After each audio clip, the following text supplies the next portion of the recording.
Bom dia a todos, que a paz do nosso Senhor Jesus Cristo esteja com todos vocês, agora e para sempre. Amém. E louvado seja para sempre o nome do nosso Senhor Jesus Cristo. Então vamos para mais uma reflexão, hoje dia 28 de junho, sábado. Priorize mais importante. Todos os que competem nos jogos se submetem a um treinamento rigoroso para obter uma coroa que logo perece, mas nós o fazemos para ganhar uma coroa que dura para sempre. 1 Coríntios, capítulo 9, versículo 25. Persistir na busca pelas promessas de Deus diferencia quem alcança o pódio das conquistas eternas. Como destaca Paulo, assim como um atleta treina ardentemente para alcançar um prêmio, nós devemos constantemente buscar a vontade de Deus. Paulo, um apóstolo que confrontou a religiosidade e os apegos terrenos, enfatiza que a salvação decorre de uma decisão em Cristo, não de esforços humanos ou de boas obras. Muitos alcançam determinados objetivos e estacionam ali, na zona de conforto, deixando de lado os propósitos que Deus deseja cumprir por meio da sua vida. Não há pecado em estabelecer e cumprir metas terrenas, mas o fato é que a vida não pode se resumir a isso, e a vontade de Deus deve sempre estar em primeiro lugar. Muitos se preocupam tanto com conquistas da terra que negligenciam a vida eterna. Por isso se deparam com um vazio no coração, uma falta de perspectiva e direção. Saiba que você foi criado por Deus e para Ele. Podemos ter grandes conquistas aqui na terra, porém, elas são passageiras.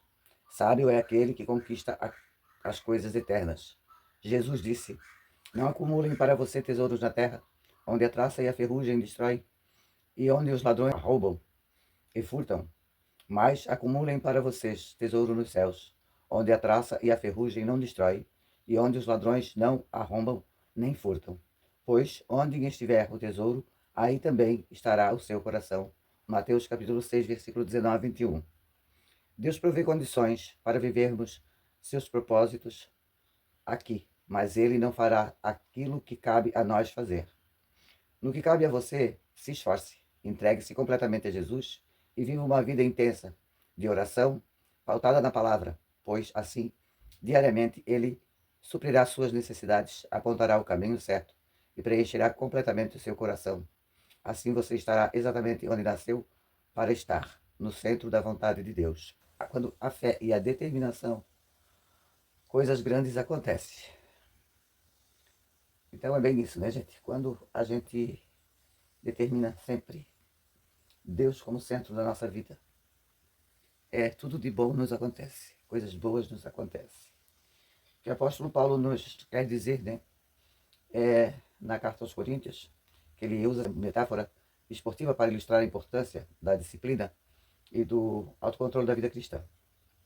Ele compara a busca pela coroa incorruptível, que representa a recompensa eterna, com a busca dos atletas por uma coroa perecível, que representa a vitória nos Jogos Olímpicos da Antiguidade. A ideia central é que, assim como os atletas se dedicam intensamente aos treinos e se obtêm de muitas coisas para alcançar a vitória, os cristãos, nós, também devemos nos esforçar e se dedicar para alcançar a vida eterna, mostrando disciplina e autocontrole em todas as áreas da nossa vida. Então, o profeta Paulo aqui, o apóstolo Paulo, segundo a carta de Coríntios, né, ele vem nos falar que os atletas, para competirem em qualquer Olimpíada, qualquer jogo, qualquer coisa, né, eles se esforçam, eles treinam para obter o troféu, para ser o melhor, né? E assim nós. Só que o troféu deles, a traça corrói, é destrutivo. E nós também temos que viver em constante corrida, batalha, para nós alcançarmos a vitória, que é a vitória em Cristo Jesus. Porque nós, cristãos, nós devemos nos esforçar cada vez mais e nos dedicar cada vez mais para podermos alcançar a vida eterna. E para isso nós temos que ser disciplinados e ter o nosso autocontrole em todas as áreas da nossa vida. O objetivo final de Paulo nessa leitura é que a gente enfatize a busca pela coroa incompatível e que exija mais de nós, mais disciplina, mais esforço do que a busca pela coroa perecível. Nós cristãos, nós devemos se empenhar na nossa vida espiritual, controlando os nossos desejos e praticando o bem para alcançar a recompensa eterna. Então, como nos lembra em 1 Coríntios 9, 25, a vida cristã exige a disciplina e o autocontrole, assim como a vida de um atleta exige dedicação e abstenção. A recompensa eterna, a coroa incorruptível, vale mais do que qualquer recompensa terrena. Por isso devemos nos esforçar para viver de acordo com os princípios cristãos. Então, gente, assim, como eu já falei, né? Os atletas, a gente, hoje em dia, a gente tem as Olimpíadas, né? Tem a Copa do Mundo, tem vários tipos de competições e os atletas se dedicam e fazem dieta e fazem um monte de coisa e eles focam em vencer para ganhar hoje, né? O troféu, ou seja, a coroa, como melhor. Né? Naquela época, Paulo tratava como coroa, que era a coroa feita de folha de louro ou outras coisas. Então, uma diferença e um exemplo que Paulo nos dá, né, aqui em Coríntios, que assim como os atletas se esforçam, fazem as suas dietas, nós cristãos também temos que nos esforçar, temos que sermos boas pessoas, temos que fazer boas ações, para que assim nós consigamos a coroa eterna. A coroa que não é corrosível, a coroa que não se destrói nunca. Porque no momento que nós partirmos dessa terra, e se nós ganharmos a salvação, nós estaremos junto a Jesus. Nós ressuscitaremos com Jesus. E eu creio que isso não seja uma coisa que só Mary quer. Eu creio que isso todos querem.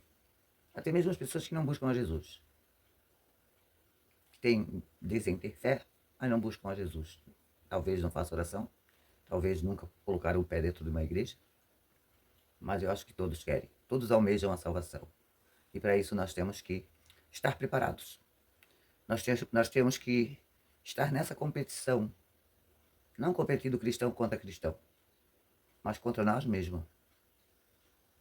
Ou nós decidimos pelas muitas das coisas que o mundo nos oferece, ou nós decidimos pelo amor de Jesus, pela coroa que tem guardado lá em cima, no céu, para cada um de nós.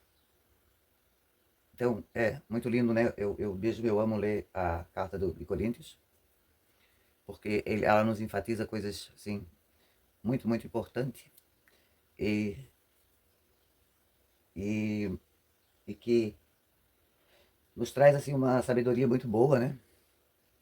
Então, gente, nós temos que persistir sempre na busca dessa promessa de Deus. A recompensa será o pódio das conquistas eternas. Esse é o pódio mais importante que a gente deve ter. Esse é o pódio mais importante da vida de qualquer cristão. Então, por isso, né, como diz também na Bíblia, eu não sou de guardar capítulos e versículos, gente. Eu não consigo. Eu leio, mas eu não consigo guardar. Orai e vigiai. Para que quando Jesus chegar, a gente esteja pronto. A gente esteja pronto.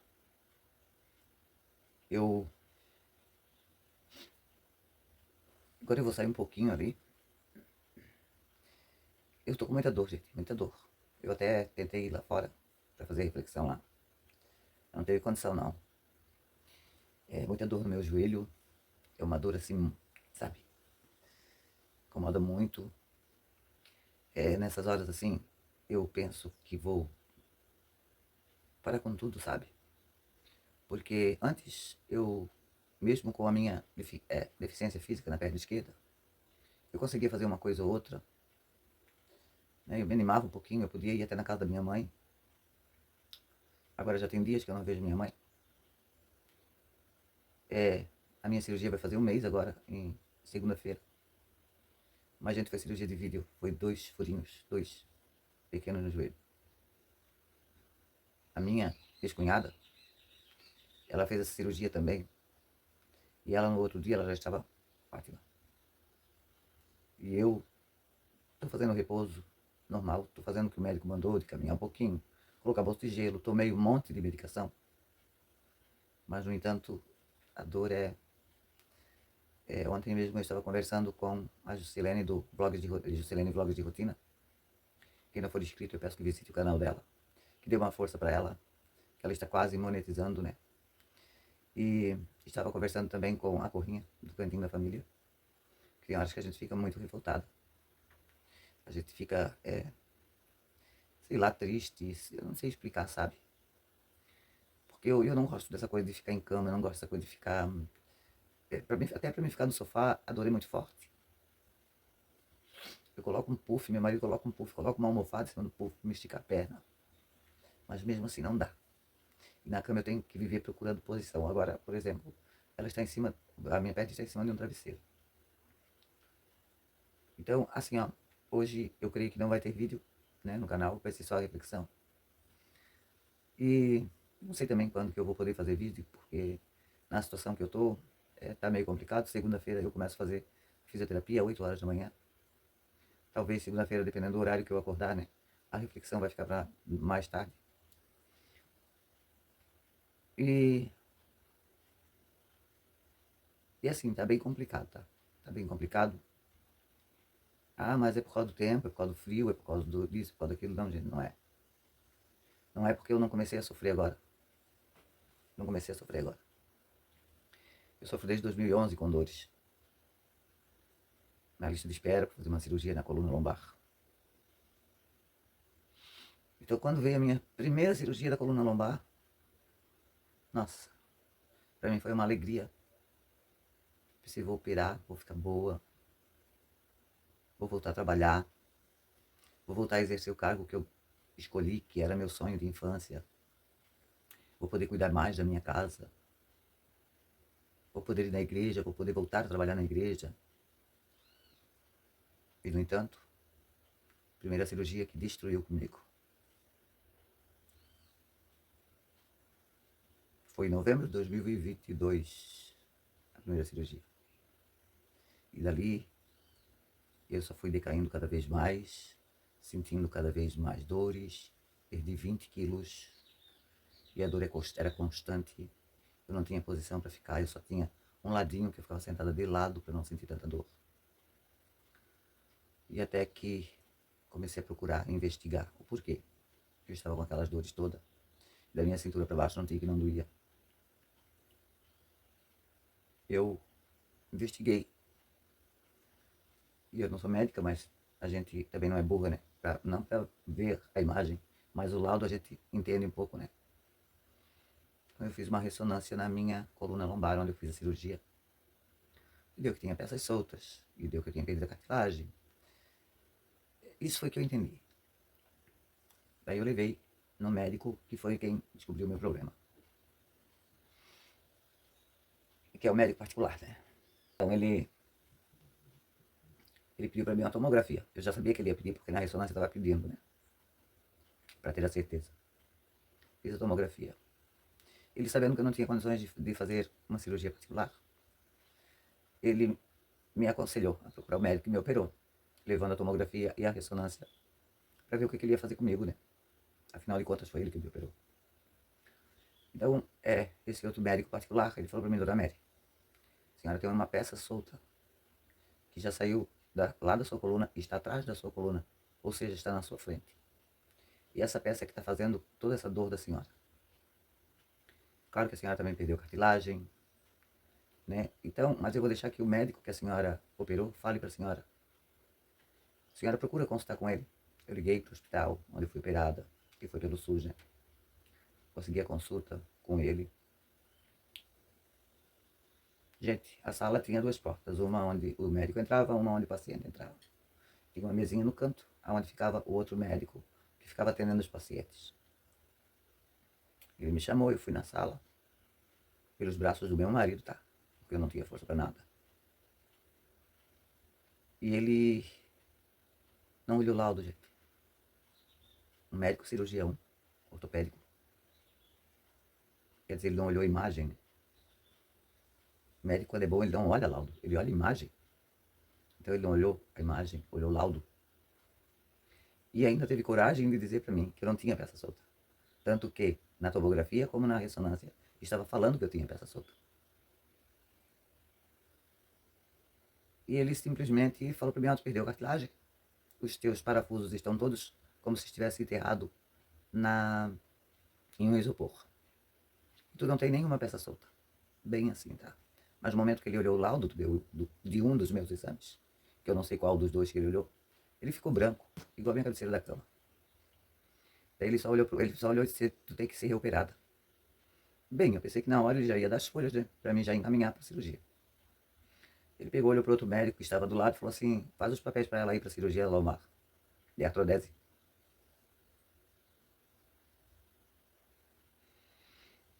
O médico fez o papel. Aí eu falei: tá, doutor, o que eu faço com esse papel? A senhora leva na Secretaria de Saúde da sua cidade. Eu olhei pro meu marido e falei: lista do SUS. Eu trouxe, mandei pra Secretaria da Cidade, Secretaria de Saúde. E lá eu tenho amizades, porque eu trabalhei bastante tempo também lá na prefeitura, né? E daí um dia, conversando com uma das minhas amigas que trabalha lá dentro da Secretaria de Saúde, eu falei: nossa, Cris, eu estava vendo aqui na minha lista, na lista aqui do SUS, aqui. Eu não lembro, não sei dizer para você, gente, se eu era 33 ou 36, uma coisa assim. Aí ela disse: Mary, isso a nível de Bombinhas, tá? Não é a nível de Santa Catarina. Eu disse: menina, tu não fala bobagem? Ela disse: é. Eu disse: nega, então eu vou morrer desse jeito se eu depender disso. Então foi onde algumas pessoas conversando comigo: vamos fazer uma ação e para nós arrecadar dinheiro para te fazer essa cirurgia particular.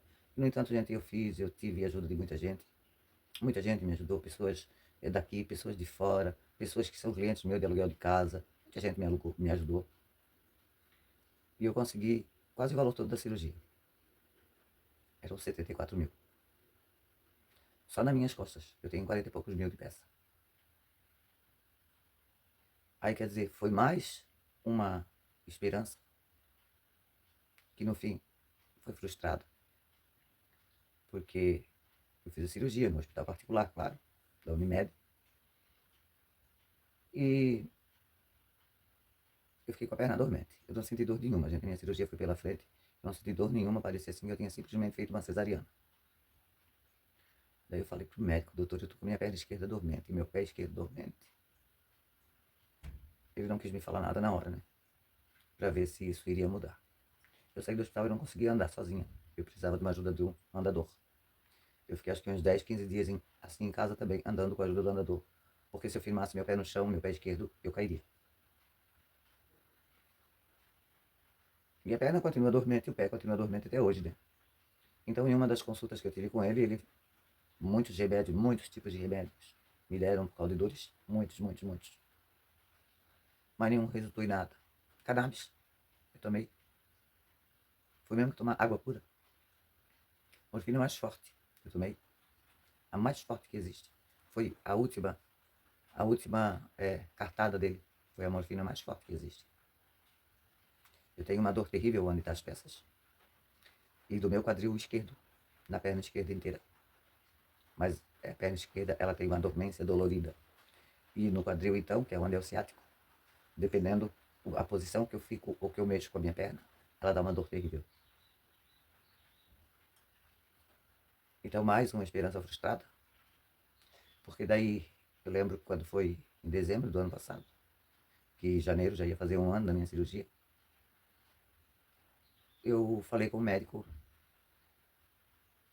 Eu fui dar consulta, na verdade, né? Ele disse: dona Mary, como que a senhora tá? Gente, não é toda hora. A senhora que eu ando toda torta. Toda torta. Sem contar a dor. Porque quando eu tô toda torta, eu tô com muita dor. Aí eu disse: ele disse: meu Deus, dona Mary, que situação é essa que a senhora tá? O que é isso? Eu disse: doutor, eu tô cada vez pior essa minha perna. Então ele sentou comigo e me explicou que a peça que soltou da primeira cirurgia, ela estava enterrada, muito enterrada, entre os nervos e a medula. Então eles teriam que optar, né, na mesa de cirurgia, para que lado mexer. Então é claro que eles não iam optar em mexer pelo lado da medula, porque eles poderiam estourar a medula e eu sair do hospital de cadeira de rodas. E decidiram mexer pelo lado dos nervos, né? Claro que, como diz ele, na esperança que a gente não fosse afetar nenhum dos seus nervos, seja que a senhora não saísse daqui com sequelas. Mas infelizmente o nervo que foi afetado foi o nervo do ciático. Se em 2 anos a senhora não melhorar dessa perna, a senhora não vai melhorar mais. Aí só Deus mesmo para fazer uma cura na senhora. Então, gente, nós já tem 1 ano e meio que eu fiz essa cirurgia. Em janeiro de 2026 faz 2 anos. E a minha perna, cada vez pior. Então eu já fui laudada como deficiente física. E o joelho eu tinha dito pro médico, que daí já é outro médico, né, que já cuida só dos membros superiores e inferiores. Ele mandou fazer uma ressonância, eu fiz a ressonância. Ele disse, tem que operar o joelho primeiro, nós vamos operar o direito, depois nós vamos operar o esquerdo. Pois doutor, eu não quero operar mais. Eu já basta porque eu estou sofrendo com essa cirurgia que eu fiz na minha coluna. Ele disse, a senhora é obrigada a operar. O seu joelho está com não sei o que, de grau 4, que não sei o que, que não sei o que. E o seu joelho pode virar um câncer dentro do seu joelho se a senhora não operar. Vai ser uma cirurgia de rádio, vai ser tranquila. Então a senhora não precisa se preocupar. Só que assim, a senhora não vai ficar boa 100%. Eu dou 60% que a senhora fica boa. Só que, no entanto, gente, claro, vai fazer 1 mês. Mas pelo andar da carruagem, eu estou 100% pior do que eu estava. Mas então assim, ó, quando vocês virem assim, a Mary não colocou vídeo, a reflexão enquanto a minha voz sair, enquanto eu puder falar, eu vou estar fazendo. Mas quando vocês virem assim, ó, meio-dia, 1 hora, a Mary não colocou vídeo, é porque realmente eu não estou bem, gente. Eu não estou bem. E também peço desculpas às pessoas que muitas vezes eu não passo no canal, porque às vezes assim, a dor é tão forte, tão forte, tão forte, que eu não tenho vontade nem de pegar o celular, tá? Sabe? Não tenho vontade de nada. Eu estou cansado de ficar nessa cama, tô cansada. Mas eu não posso fazer nada. Caminho um pouquinho na frente e volto. Agora até eu ia lá na frente e dar uma olhada nas minhas plantas, mas aqui tá chovendo. Então, gente, eu só queria dar essa explicação para vocês e pedir perdão assim mesmo, né? Quem eu posso, a hora que eu posso, eu dou uma passadinha. Muitas vezes eu coloco rodar os trabalhos de vocês no meu notebook. Às vezes a pessoa não sabe porque eu também tenho dificuldade de digitação. Às vezes eu digito, às vezes eu não digito. Né? Mas eu tento ajudar os amigos, principalmente os amigos que vão no meu canal. Todos os dias eu vejo, todos os dias, agora pela manhã, como eu não vi ontem à noite, por causa da minha dor, eu vi quem passou no meu canal. Então as pessoas que deixaram comentário no meu canal, eu fui em todas elas. Assisti 1, 2 vídeos. Se a pessoa foi no meu canal, assistiu 2, 3 vídeos e deixou lá o comentário, eu vou no canal, volto e assisto também 2, 3 vídeos. E é assim que eu vou sair agora pra frente. Porque eu tô cansada. Tô cansada de tentar ajudar todo mundo. Porque eu tento ajudar. Porque eu acho que aqui no YouTube, se nós, que somos canais pequenos, nós não nos ajudarmos, nós não chegamos a lugar nenhum. Tem como prova o Juscelene Vlog de Rotinas. Gente, eu acompanho essa menina há bastante tempo. Ela é do Paraná, ela tem também problema na vista, teve a doença do gato. Ela está sofrendo também bastante. E é como ela disse pra mim, Mary, meus vídeos não têm visualização. Eu estou fazendo o possível e o impossível para ajudar ela. Então assim, ó, quem me ouvir, dá uma passada lá. Assiste pelo menos 1, 2 vídeos dela. Se não quiser assistir, deixa rodar na TV, no notebook ou até mesmo no celular. Mas ajudem. Porque ela precisa ser ajudada. Ela foi fazer uma entrevista de emprego lá no Paraná, gente. Para empacotar farinha. Ela não foi qualificada porque precisava do ensino médio. Imagina vocês. Precisava do ensino médio para empacotar farinha. Aí, olha, ela tem uma casinha bonitinha. Vocês sabem se a casa dela tá paga, gente? Vocês sabem se a casa dela não é financiada? Porque tem muita gente que olha para isso, tá? A gente olha os canais lá de roça, de coisa simples. Não que eu esteja criticando, não, que Deus abençoe. Os canais vão em vento e popa. Ou então os canais das pessoas que têm, né? Os canais chique também vão em vento e popa. Aí os da gente, ele para. Eu não tô nem reclamando, tá? O meu também tá com baixa visualização. Mas eu não tô nem reclamando do meu, tá? Porque pra mim, o meu tanto faz 8,80. Se ir, se for da vontade de Deus que ele vá, vá. Se não for, amém. Eu não estou precisando disso. Eu estou, como diz a história, aqui fazendo as minhas reflexões diárias para ganhar dinheiro, não. Os vídeos sim eu faço para isso. porque eu passo trabalho, porque eu gasto. Eu gastei bastante para ter esse canal. Na compra de vaso, na compra de plantas, na compra de adubo. Eu gastei bastante. Então, os vídeos é outra coisa. Agora aqui, na reflexão diária, não. Então, gente, vamos ser também um pouquinho mais caridosos uns com os outros. Não vamos pensar só no próprio umbigo, né? Não vamos pensar só no próprio umbigo. Eu vou deixar no primeiro comentário aí o link do canal da Juscelene. Quem puder dar uma força, ajudar essa menina, eu agradeço de coração. Tá? E eu vou também me despedir, que já ficou um vídeo muito longo. Que Deus abençoe grandemente todos vocês. E um ótimo sábado. Aqui chovendo forte, tá? Porque eu tô aqui deitado e tô ouvindo o barulho da chuva. Adoro ver chuva, gente. Adoro. Gosto muito de ficar vendo chuva. Um beijo grande a todos vocês. Que Deus abençoe grandemente a todos. E sejamos, sim, sempre em busca da nossa coroa eterna, da nossa coroa da salvação, junto com o nosso Senhor Jesus Cristo. Porque às vezes eu fico imaginando como deve ser gostoso, como deve ser bom a gente se salvar, a gente estar ao lado do Pai. Como deve ser lindo viver no paraíso. Eu imagino. E eu sempre disse que eu não tenho medo de morrer, de passar pela morte. Porque a gente não morre, né? A gente passa por ela. Mas eu tenho, o único medo que eu tenho, se eu tivesse a certeza que eu iria para o céu, eu não teria medo de nada. Mas eu estou aqui, firme e forte, em busca da salvação. Então, gente, um beijo no coração. Fiquem todos com Deus, um ótimo sábado. E até amanhã, se Deus quiser, para mais uma reflexão.